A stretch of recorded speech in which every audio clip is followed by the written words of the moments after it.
நேற்று திரு எடப்பாடி பழனிசாமி அவர்களுடைய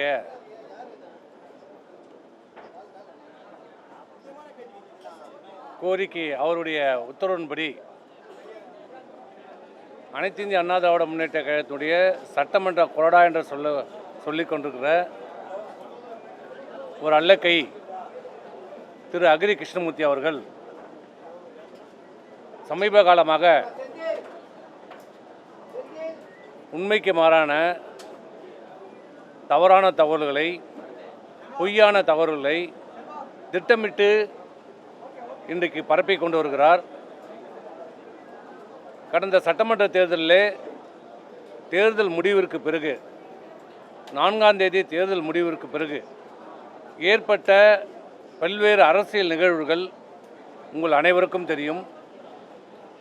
அனைத்து மக்களுக்கும் நன்கு அறிவார்கள், ஊடகங்களும் நன்கு அறியும். என்ன நடந்தது என்பது உங்கள் அனைவருக்கும் தெரியும். ஆனால் ஏதோ புதிதாக இவர் கண்டுபிடித்தது போல இன்றைக்கு ஒரு பேட்டி அளித்திருக்கிறார். அதிலே அனைத்து இந்திய அண்ணா திராவிட முன்னேற்ற கழகம் இந்த நடந்து முடிந்த சட்டமன்ற தேர்தலில்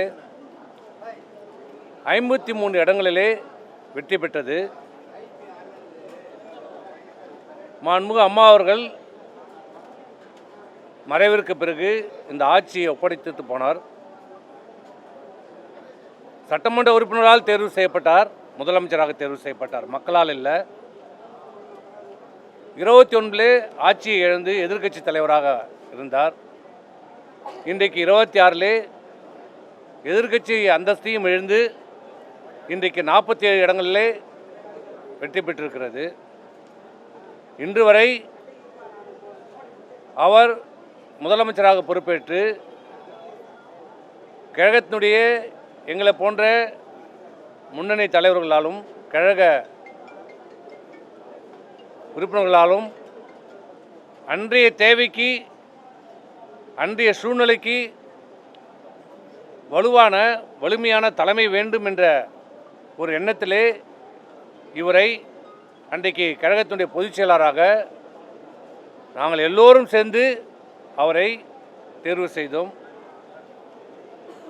ஆனால் அவர் பொறுப்பேற்றதிலிருந்து இன்று வரை ஒரு சட்டமன்ற தேர்தலிலும், நாடாளுமன்ற தேர்தலிலும், உள்ளாட்சி தேர்தல் எதிலுமே வெற்றி பெற முடியவில்லை. ஆனால் இன்றைக்கு அக்ரி கிருஷ்ணமூர்த்தி அவர்கள் பேட்டி கொடுக்கிறார். நடந்து முடிந்த சட்டமன்ற தேர்தலில் 47 சட்டமன்ற உறுப்பினர்கள் வெற்றி பெற்றதற்கு கழகத்துடைய பொதுச் செயலாளர் திரு எடப்பாடியினுடைய சொந்த செல்வாக்கின் காரணமாக தான் வெற்றி பெற்றோம் என்று சொல்லுகிறார். வாதத்துக்கு ஒன்றால் வைத்துக் கொள்ளலாம். அப்போ 47 தொகுதியில் வெற்றி பெற்றார் என்றார். மீதி இருக்கிற 181 தொகுதியிலே எடப்பாடி பழனிசாமிக்கு செல்லா காசாகி விட்டாரா? செல்வாக்கு இல்லையா? இவர் யாரை எங்களை தாழ்த்துவதாக நினைத்து கொண்டு அவர் தலைவராக ஏற்றிருக்கிற எடப்பாடியை இன்றைக்கு தரந்தாழ்ந்து பேசுகிறார். அவருக்கு எடப்பாடிக்கு என்ன உள்குத்தோ தெரியல. 47 தொகுதியிலே அவருக்கு செல்வாக்கு என்றால் ஏன் சேலம் தொகுதியிலே அவர் பொதுச் செயலாளராக செயல்பட்டதை விட என்பது சொல்வதை விட சேலம் மாவட்ட செயலாளராக தான் இதுவரைக்கும் செயல்பட்டு கொண்டிருக்கிறார். அந்த சேலம் மாவட்டத்தில் அவர் பொறுப்பேற்றிருக்கிற 7 தொகுதியிலே ஏன் அவருக்கு செல்வாக்கு இல்லையா? 2024 நாடாளுமன்ற தொகுதியிலே சேலத்திலே ஏன் தோல்வி அடைந்தார்? அவருடைய சொந்த பூத்திலேயே இரட்டைலைக்கு கம்மியான வாக்கு பெறப்பட்டது. அப்போ அவருக்கு அவர் சொந்த ஊரில், அவர் குடியிருக்கிற ஊர்லேயே அவருக்கு செல்வாக்கு இல்லையா? இதை நாங்கள் கேட்க மாட்டோமா, சொல்ல மாட்டோமா? ஆனால் ஒன்றும் போதே தரந்தாழ்ந்து நாங்கள் சொல்வதற்கு தயாராக. அன்றைக்கு இருந்த அரசியல் சூழ்நிலை, கூட்டணி அமைப்பு, இதனால் தோல்வி ஏற்பட்டது. ஆனால் மற்ற தொகுதியிலே தோல்விக்கு விழுப்புரத்திலே நான், திண்டுக்கல்லிலே அண்ணன் நத்தம் விஸ்வநாதன், இன்னும் கேட்டால் நத்தம் விஸ்வநாதன் பொறுப்பேற்றிருக்கிற 2 தொகுதியிலுமே அவர் வெற்றி பெற்றிருக்கிறார். அதேமாதிரி தர்மபுரி தொகுதியிலே சொல்லுகிறார் அன்பழகன் காரணம் என்று. 5 தொகுதியிலே 4 தொகுதியிலே வெற்றி பெற்றிருக்கிறது. அதிமுக 3 வெற்றி பெற்றிருக்கிறது. கூட்டணியில் ஒருத்தர் வெற்றி பெற்றிருக்கிறார்கள். எனக்கு 6 தொகுதி, விழுப்புரம் மாவட்டத்தில் 6 தொகுதி, 6ல் 3 வெற்றி பெற்றிருக்கிறோம். 1 அண்ணா, நான் 1, 2 பாட்டாளி மக்கள் கட்சி வெற்றி பெற்றிருக்கிறது. திண்டிவனம் தொகுதியில் 700 ஓட்டில் தோல்வி அடைந்திருக்கிறோம். அது வெற்றி இல்லையா? ஆனால் அவர் என்ன சொல்கிறார்? இந்த தோல்விக்கெல்லாம் காரணம் மாவட்டத்தில் இருக்கிற மாவட்ட செயலாளர்களும் அந்த பொறுப்பாளர்கள் தான் காரணம் என்கிறார். வெற்றி பெற்றால் 47 தொகுதிக்கு ஒரு தனிப்பட்ட செல்வாக்கு, தோல்வி அடைந்தால் அந்தந்த மாவட்ட செயலாளர்கள் பொறுப்பு. அப்படி என்றால் நான் கேட்கிறேன், உங்களோடு இன்றைக்கு இருக்கிறார்களே, கிருஷ்ணகிரியினுடைய பொறுப்பை தன் கட்டுப்பாட்டில் வைத்திருக்கிற துணை பொதுச் செயலாளர் KP முனிசாமி எத்தனை தொகுதியில் வெற்றி பெற்றார்? அவரே வெற்றி பெற்றாரா? அப்ப KP முனிசாமி தான் காரணமா? சொல்லுங்க. தென் மாவட்டத்திலே முழுக்க கன்னியாகுமரி, திருநெல்வேலி, தென்காசி, தேனி, விருதுநகர், மதுரை, ராமநாதபுரம், சிவகங்கை, இதில் வெற்றி பெற்றது எத்தனை? கன்னியாகுமரி 1, அம்பாசமுத்திரம் 2, சங்கரன் கோயில் 1, 3 தான். எத்தனை மாவட்டத்தில்? கன்னியாகுமரி, திருநெல்வேலி, விருதுநகர், தேனி, மதுரை, சிவகங்கை, ராமநாதபுரம் 7 மாவட்டத்திலே வெற்றி பெற்ற தொகுதிகள் 3. அப்ப அங்க செல்வாக்கு இல்லையா? தென் மாவட்டத்தில் செல்வாக்கு இல்லையா? அதே போன்று சென்னை, காஞ்சிபுரம், திருவள்ளூர் 37 தொகுதிகள், மொத்தம் 37 வெற்றி பெற்றது 2 தொகுதி, மதுராந்தகம், செய்யூர் தொகுதி. மீதி 35 தொகுதியிலே தோல்வி அடைந்திருக்கிறது. திருத்தணி அரி 3. சென்னையிலே சுத்தமாக தொடை எறியப்பட்டிருக்கிறது. அப்ப அந்த தோல்விக்கு யார் காரணம்? டெல்டா மாவட்டம், திருச்சி, புதுக்கோட்டை, தஞ்சாவூர், நாகப்பட்டினம், மயிலாடுதுறை, கரூர், இதில் எத்தனை ஜெயிச்சிங்க? OS மணியன் ஜெயிச்சிருக்கிறார், காமராஜர் ஜெயிச்சிருக்கிறார், இதில் காமராஜர் இன்னொரு காமராஜர் ஜெயிச்சிருக்கிறார், புதுக்கோட்டையில் விஜயபாஸ்கர் ஜெயிச்சிருக்கிறார், கரூரில் MR விஜயபாஸ்கர் ஜெயிச்சிருக்கிறார். 4 தான். திருச்சியில் சுத்தமாக, திருச்சியில் இவங்க திருமதி லீமா ரோஸ் ஜெயிச்சிருக்கிறாங்க. இதை தவிர்த்து டெல்டாவில் தொடை தெரியப்பட்டிருக்கிறது. அப்ப தமிழ்நாட்டில் தென் மாவட்டத்தில் 0, டெல்டா மாவட்டத்தில் தொடை தெரியப்பட்டிருக்கிறது. சென்னை, காஞ்சிபுரம், திருவள்ளூர் மாவட்டத்தில் அனைத்து இந்திய அண்ணா திராவிட முன்னேற்ற கழகம் முழுமையாக தோல்வியடைந்திருக்கிறது. வெற்றி பெற்றது எங்க? வட மாவட்டத்தில் 34 தொகுதிகளில் வெற்றி பெற்றிருக்கிறது. வட மாவட்டத்தில் எது? கடலூர், அரியலூர், விழுப்புரம், கள்ளக்குறிச்சி, திருவண்ணாமலை, வெள்ளூர், கிருஷ்ணகிரி. இதுதான். இது என்ன காரணம்? பாட்டாளி மக்கள் கட்சி கூட்டணியில் இருக்கிறது. அந்த கூட்டணியால் 34 தொகுதியில் வெற்றி பெற்றிருக்கிறோம். அவர்களும் வெற்றி பெற்றிருக்கிறார், நாமும் வெற்றி பெற்றிருக்கிறோம். இந்த 34 கழிச்சா மீதி 13 தொகுதி தான். இப்படி இருக்கிற நிலைமையில இப்படி ஒரு தவறான தகவலை, வெற்றி பெற்றால் அது என்னால் வெற்றி பெற்றது, தோல்வி அடைந்தால் கட்சி நிர்வாகியால் தோல்வி அடைந்தது என்று பழியை தூக்கி போடுகிற இப்படிப்பட்ட தலைவரை இந்தியாவில் எந்த கட்சியிலேயே பார்த்துருக்கிறோமா?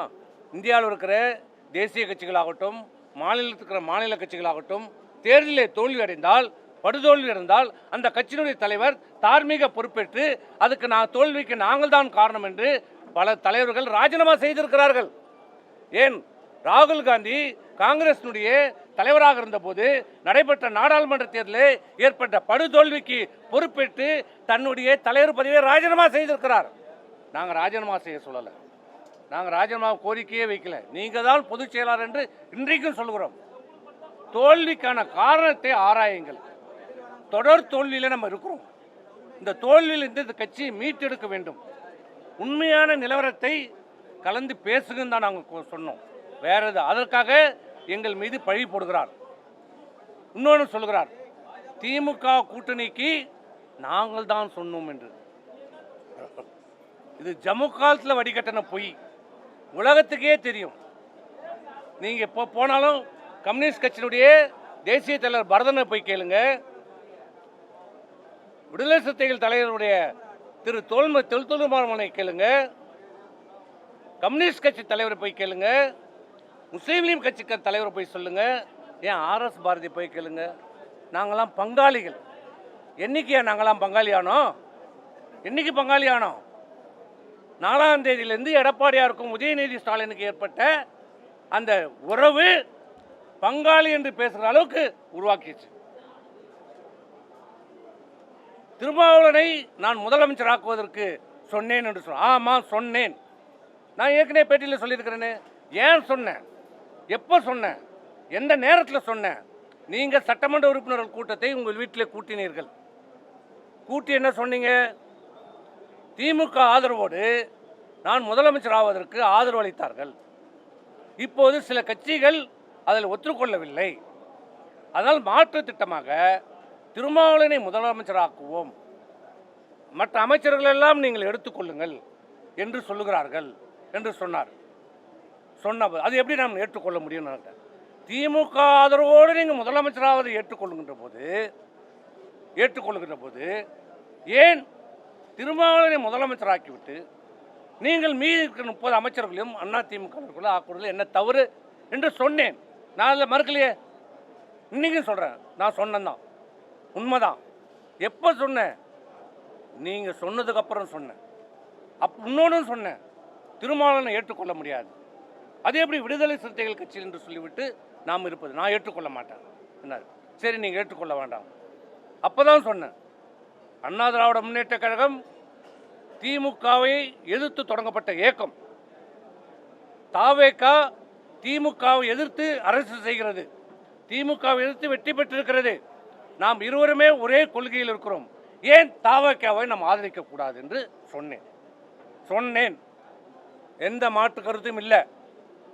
நீங்கள் திமுகவோடு முதலமைச்சர் ஆகின்ற போது திமுக எதிர்ப்பு இருக்கிற தாவேகாவை ஆதரிப்பதில் என்ன தவறு என்று சொன்னோம். இதுதான் நடந்தது. இதையெல்லாம் மூடி மறைத்து விட்டு இன்றைக்கு சொல்லுகிறார் திமுகவை கூட்டணி வைக்க வேண்டும் என்று நாங்கள் சொன்னதாகும். ஒரு பொய்யை திரும்ப திரும்ப சொன்னால் உண்மையாகிவிடும் என்று சொல்றார். எத்தனை மாதம் கழிச்சு சொல்றாரு? அதுவும் அவரே சொல்ல மாட்டார், சொல்லி கொடுக்குறார். அந்த பேட்டி கொடுக்கும் போதே ஃபோன் வருது, நீங்கள்லாம் பார்த்துருப்பீங்களே. அண்ணே அண்ணே அண்ணே அவர் சொல்கிறார், இப்படி பேசு அப்படி பேசு, இல்லை சார் இதை சொல்லு அதை சொல்லு, இல்லை லைவில் வேறு போடுங்கன்னு உங்கள்கிட்ட கேட்குறாங்க. ஏன் அதை நீங்களே வந்து சொல்லுங்கள், ஏன் தயங்குறீங்க? சொல்லுங்கள். நான் தான் அன்றைக்கே சொன்னேன்ல, இந்த பிரச்சனை ஏற்பட்ட போது என்ன சொன்னேன்? திமுகவோட கூட்டணி நீங்கள் வைக்கவில்லை என்பதை உங்கள் மனசாட்சிக்கு விரோதம் இல்லாமல் வாங்க, நான் சத்தியம் பண்ணுறேன், நீங்கள் சத்தியம் பண்ண. இன்னி வரைக்கும் ஏன் பதில் சொல்லலை? ஏன் சொல்லலை?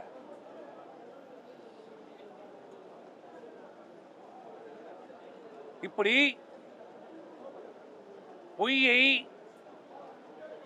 இன்றைக்கு பரப்பி கொண்டிருக்கிறார். தன் மீது இருக்கிற தவறை மறைப்பதற்காக சொல்லுகிறார்.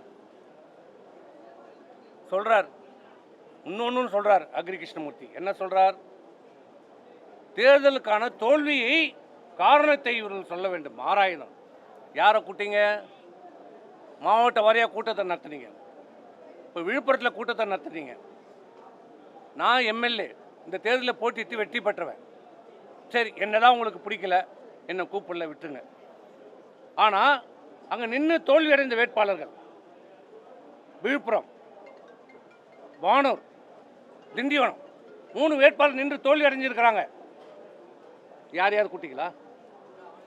3 பேரும் கூப்பிடல.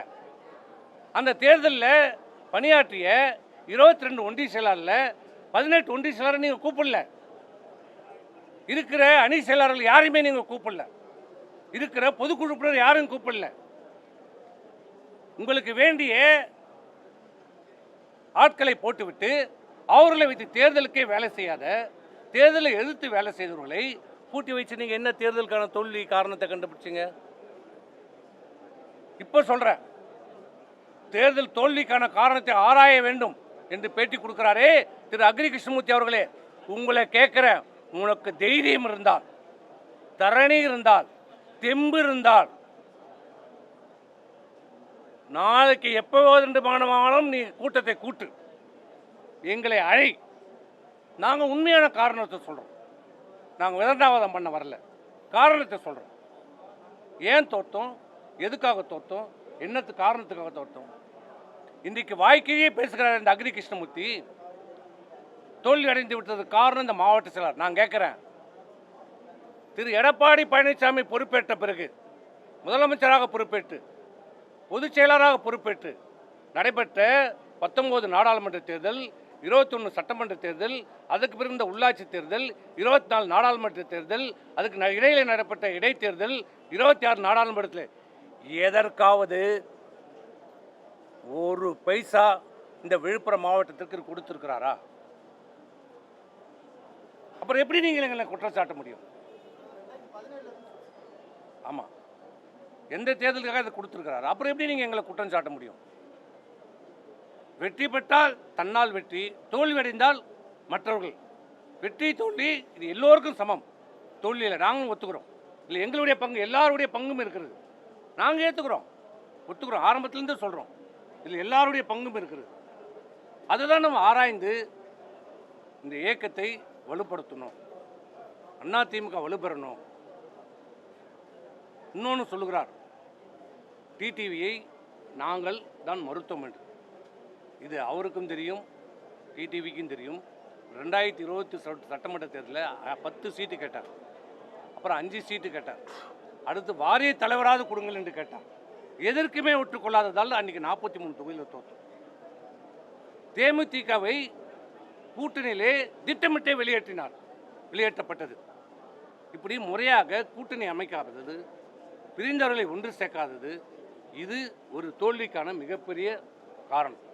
இது எல்லாம் உண்மையான காரணத்தை ஆராயாமல் ஒரு காழ்ப்புணர்ச்சியின் காரணமாக எங்கள் மீது வீண் பழி போடுவதை நிறுத்திக் கொள்ளுங்கள். இதுதான் எங்களால் சொல்ல முடியும். இப்படி இந்த எடுபடுகளை விட்டு பேச வைப்பதை நிறுத்திக் கொள்ள வேண்டும் என்று நாங்கள் கேட்டுக்கொள்வோம்.